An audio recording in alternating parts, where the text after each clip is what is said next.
ગુજરાત બુલેટિનમાં આપનું સ્વાગત છે। અમદાવાદમાં વાયરલ વિડીયોને આધારે ક્રાઇમ બ્રાન્ચે આરોપીઓને દબોચ્યા। સ્થાનિક પોલીસ દોડતી થઈ હોળી પહેલા રામોલ વિસ્તારમાં તોફાન કરનાર 3 લોકોની ધરપકડ કરતી ક્રાઇમ બ્રાન્ચ।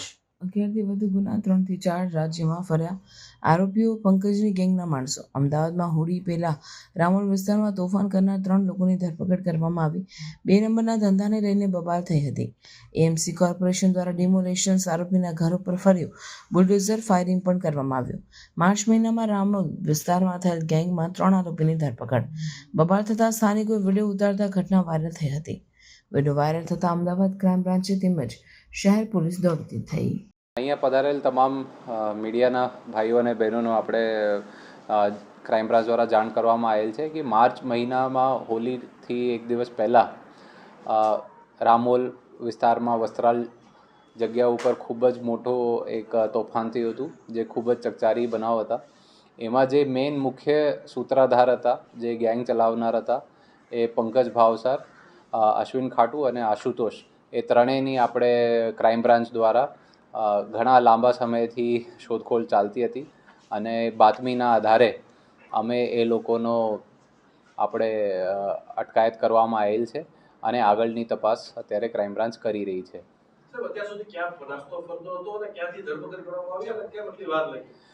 જે દિવસ તોફાન થયા એ દિવસ આરોપીને અત્યારે જે પ્રાથમિક પૂછપરછ થઈ છે એમાં આપણે ખબર પડી છે કે એ 3 થી 4 રાજ્યોમાં જુદા જુદા જગ્યા ફર્યા હતા અને એ અલગ અલગ દર અઠવાડિયા 15 દિવસમાં આપણા પોતાની જગ્યાઓ પણ બદલતા રહેતા હતા અને એ ખૂબ જ શાતિર અને અગાઉ ઘણા બધા 11 જેટલા ઓછામાં ઓછા દરેક ઉપર ગુનાઓ છે।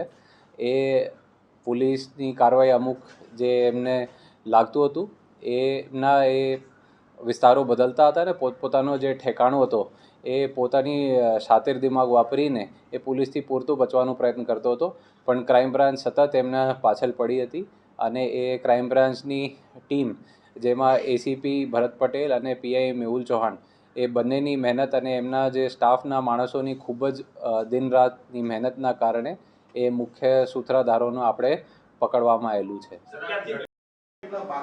એમાં જે પ્રાથમિક માહિતી મુજબ 20થી ઉપર લોકો સામેલ હતા। એમાં જે તપાસ આજની તારીખ પહેલાં સ્થાનિક પોલીસ દ્વારા કરવામાં આવેલ હતી। આજથી અમે તપાસનો ટેકઓવર કરીને એ જે મુખ્ય 3 સૂત્રધારો છે એમનો અમે અટકાયત કરીશું અને નામદાર કોર્ટમાંથી રિમાન્ડની માંગણી પણ કરીશું।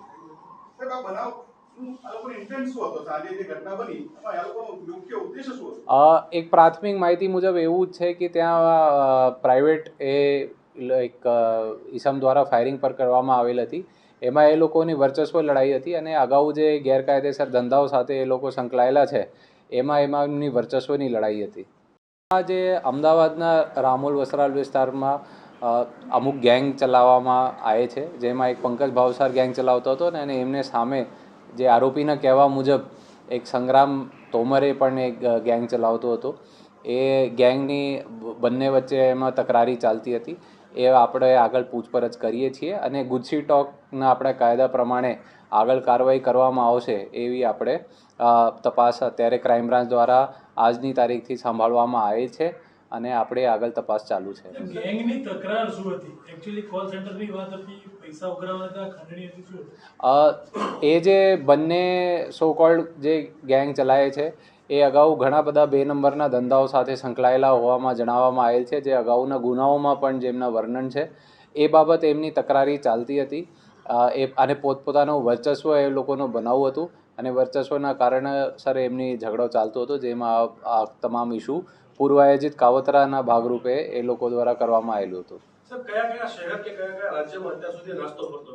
એ મધ્યપ્રદેશ, રાજસ્થાન, ઉત્તર પ્રદેશ, ઉત્તરાખંડ, દિલ્હી, હરિયાણા વગેરે 4-5 રાજ્યોમાં એમને અત્યારે કબૂલ્યું છે, જ્યાં જ્યાં ફર્યા હતા। આગળની પૂછપરછ એમની ચાલુ છે, રિમાન્ડ મેળવવામાં આવશે અને આગળની તપાસ કરવામાં આવશે। જે દિવસ ઇન્સિડન્ટ બન્યો હતો એ લોકો સવારે પણ એ લોકોનો સંગ્રામના મર્ડર કરવાનું એ લોકોનો પ્રયત્ન કર્યું હતું અને સાંજે જે બવાલ થયા તે દરમિયાન એ બવાલ કર્યા પછી એ તરત ત્યાંથી ભાગી ગયો હતો અને એ ગુજરાત રાજ્ય બહાર જતો રહ્યો હતો। એ અમારે ઉત્તર પ્રદેશમાંથી એમને પકડ્યું છે અને એ આગળની અમે પૂછપરછ કરીએ છીએ. સાહેબ, આ પોલીસથી બચવા માટેથી અમદાવાદ કે ગુજરાતના સોશિયલ મીડિયા, ન્યૂઝ ચેનલ કે પ્રિન્ટ મીડિયામાં કેવા પ્રકારનું ધ્યાન રાખતો હતો ને પોલીસથી બચવા માટે એને કઈ કઈ વસ્તુનો ઉપયોગ કરેલો છે, જેમ કે મોબાઈલ ન વાપરવો, સોશિયલ મીડિયાનો વધારે ઉપયોગ કરવો, આવી કઈ કઈ વસ્તુને કાળજી લીધેલી હતી? એ અગાઉ ઘણી બધી વખત એ કાયદાના વિરુદ્ધમાં આવી ચૂક્યો છે. ઘણી વખત એમની અટકાયત પણ થયેલી છે અને એ દરેક પ્રકારને પોલીસથી બચવા માટે પોતાને શાતિર દિમાગ વાપરીને જગ્યા પણ બદલતો રહેતો હતો અને જે કંઈ વસ્તુ મીડિયામાં ચાલતી હોય એ પણ એમને ઉપર ધ્યાન રાખતો હતો કે શું શું ચાલે છે અથવા શું પગલાં લેવામાં આવેલું છે. વચ્ચે મ્યુનિસિપલ કોર્પોરેશન દ્વારા એમના ઘર પણ ડિમોલિશ કરવામાં આવેલું હતું, એ પણ એમને ખબર હતી. આગળની સાહેબ તપાસ કયા મુદ્દા ઉપર ને કઈ થિયરી પર ફરી વખત આ માથું ન ઉચકે એના માટે કેવા પ્રયત્નો રહેશે આપણા? એ જે આમાં નાના મોટા જે ટપોરી કામગીરી કરતા હોય છે અને પોતાના ગેંગનું નામ વટાવવાનો પ્રયત્ન કરતા હોય છે, આવા લુખાઓ ઉપર અમે કડક કાર્યવાહી કરીશું અને ગમે તેમ જે ભાગવાનો પ્રયત્ન કરતા હતા, અમારી ક્રાઇમ બ્રાન્ચની ટીમો દ્વારા ખૂબ જ રાત દિવસ મહેનત કરીને એમને પકડવામાં આવેલું છે.